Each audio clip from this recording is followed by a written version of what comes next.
What's up going guys? My name is Nico and I welcome you yet to another video. Today we are gonna have a look and take a look at my good old friend Richard the First. So who is he? How can you obtain him? And should you even consider investing into him in the 2024? Well, let's find out. So who is Richard the First?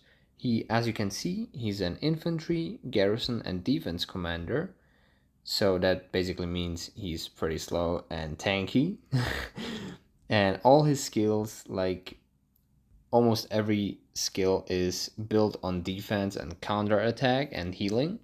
And yeah, what are his skills? His active skill is giving him some damage reduction and march speed reductions, which is really cool. But the most important thing in this skill is his healing factor, and that like the true enemy troops lose their march speed. That's like the most important thing in this skill. His second skill is basically just damage reduction, so he gets less damage and produces more counterattack damage. This skill is really strong in the late game, and if he gets swarmed, but in like the early game,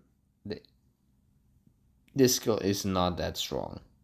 Same goes for this one. This skill is basically just an only a little buff. Like the defense buff is really cool. The attack buff 15% is not that big of a deal, but it's cool. You can use it, but like yeah, it's cool to have it. Those 5% is right enough. You don't have to use more. And this one, the last skill, is in my opinion really cool, but it's only if he rallies, because he gets less damage taken from watchtowers. And like the only thing interesting in this one is the healing bonus, means this healing factor gets even bigger. So yeah. And what is his expertise? This commander troop takes 5% less damage. That is really cool. But infantry units in their troop deal 2 more damage to cavalry units. That's pretty much, yeah, you won't see the difference. It's cool to have it, but it's not a big of a deal. But what is the most important thing for his expertise is that it reduces that whenever their troop launches a basic attack, which is basically every second, it reduces the target's march speed by 50% for 5 seconds. This is huge. Of course, there's a cooldown for 10 seconds, but this is huge. This is especially against fast cavalry commanders like Minamoto, Belisarius, or even Cao Cao. This skill is really strong. So his expertise is cool, but in order to expertise Richard, you would have to spend 690 golden heads, and yeah, I would not recommend doing that. So what would you need? How does your Richard basically work at 90%?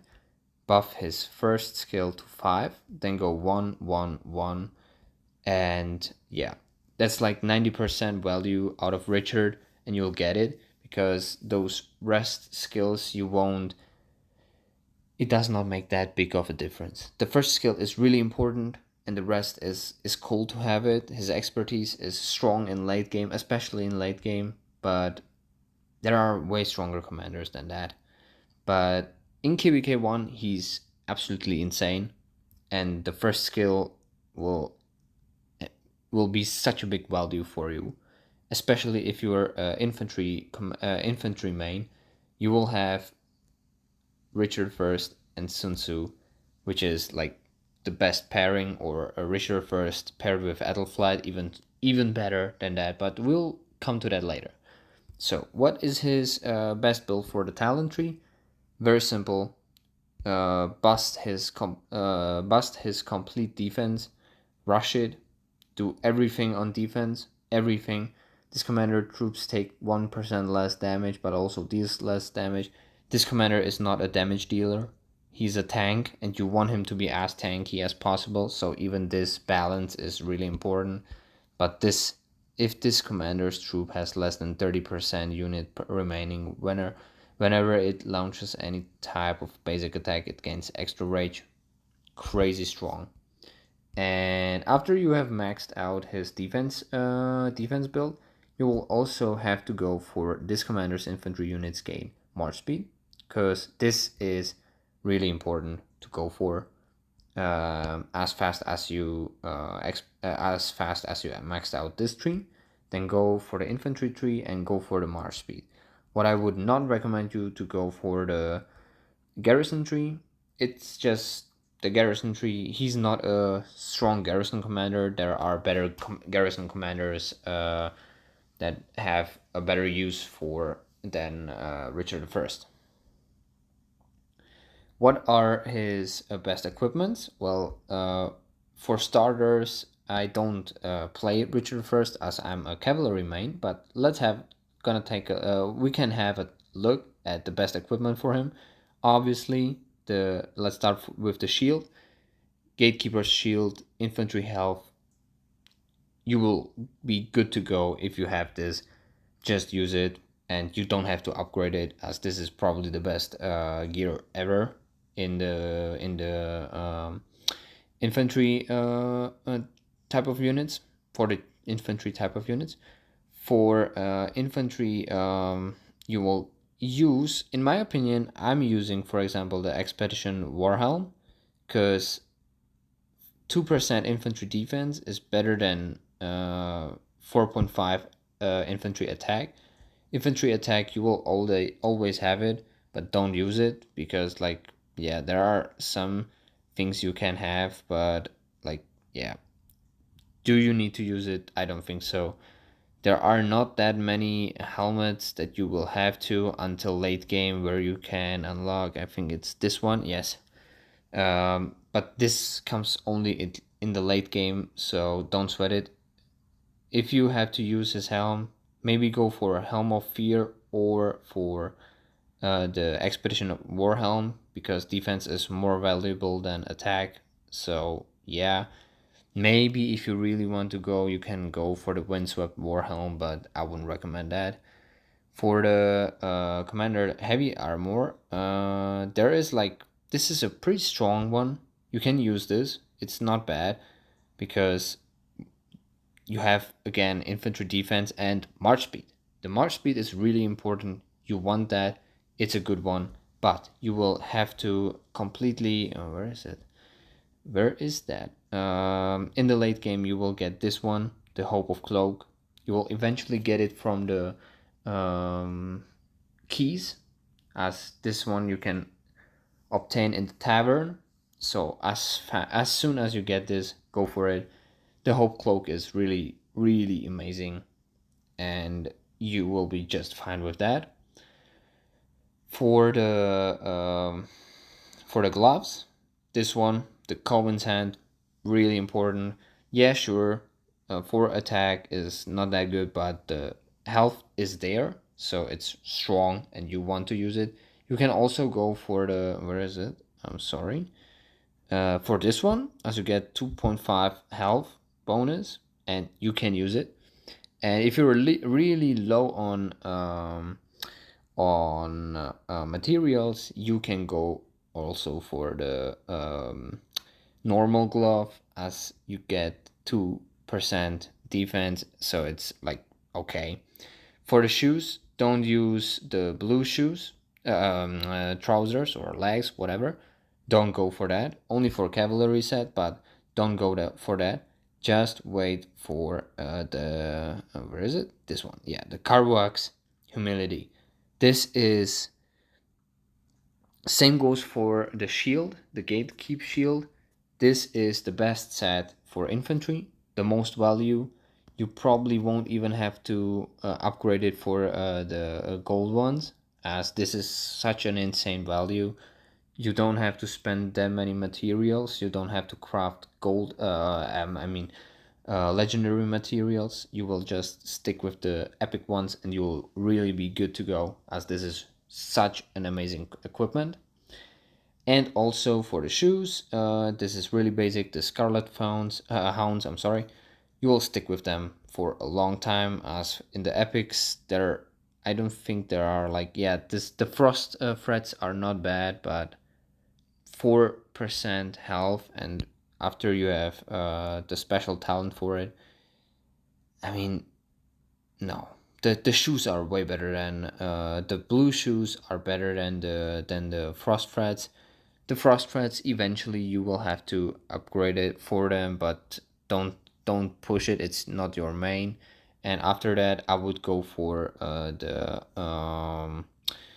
Grease of the Glorious Goddess, maybe, and or for the Shield's Return, but it's like also not that big of a deal. 8% defense is not that strong, and I'm not sure if, yeah, there you got like 7.5. No, the shoes, I would stick to the Scarlet Hounds as long as possible, as they are really strong. They will suit you very well, and you don't have to change that. As for pairings, the Richard First, it works in KVK1 really good with Ethelflaed. Richard First is a perfect tank. He will run around, smash barbs, smash enemies. Ethelflaed, if you have her first skill at 5, then maybe 3 up to 5, 1-1, you'll be really blessed with really smooth and easy KVK1. Even though you may be not infantry main, but like Richard the First is really strong. I don't use him because I've just unlocked his first skill like at the 5. I've just done it today, so basically I wasn't sure if I want to use him. I will use him. I will, after I've maxed out my Minamoto, I will go for Richard the First, as Richard the First is one of those investments you will never regret. And how can you obtain Richard the First? Well, through the Wheel of Fortune. There is, I think there is no other way to obtain him. But after, I think it's 30 days, after 33 or 34 days, you will see this Wheel of Fortune, and then he will pop up and you will just go for him. And I would really recommend you to go for 5-1-1-1. Don't expertise him, don't unlock any other skill, go just for 5-1-1-1, and you will stick till late game, trust me. After I have expertise Minamoto, I will definitely go for Richard the First, as he's probably till late game the best barbarian smasher. In Canyon, he's really strong as a tank. You can use him, and even in late game, so don't worry about him. And about the gear, I wouldn't put legendary gear into him. I would just put the blue and purple gear into him, and you will be really fine and good to go. As for ornaments, I don't have them unlocked yet, but soon I will. And the ornaments are not that important. There are some ornaments you have to go for, but in the ornaments, I would in general go for March Speed and Troop Health. That's like all you care about. So yeah, is Richard the First a good investment in 2024? Absolutely. He's still the king. I still love him. He's still the Lionheart, and I would go for 5-1-1-1. You don't have to do anything else.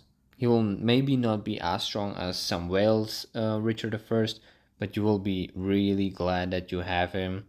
And in KVK1, push him maybe to 50, maybe to 60, depends on where you get him. And yeah, definitely stick with Richard the First as long as possible till Alex comes, and you will be really happy to have him. Anyways, this is it, guys. I'm really glad that you have seen this video. I hope it helped you. If so, just drop a like, leave a comment, subscribe to the channel. It helps me to grow and to make and produce even better videos. And don't forget to play Rise of Kingdoms. Goodbye.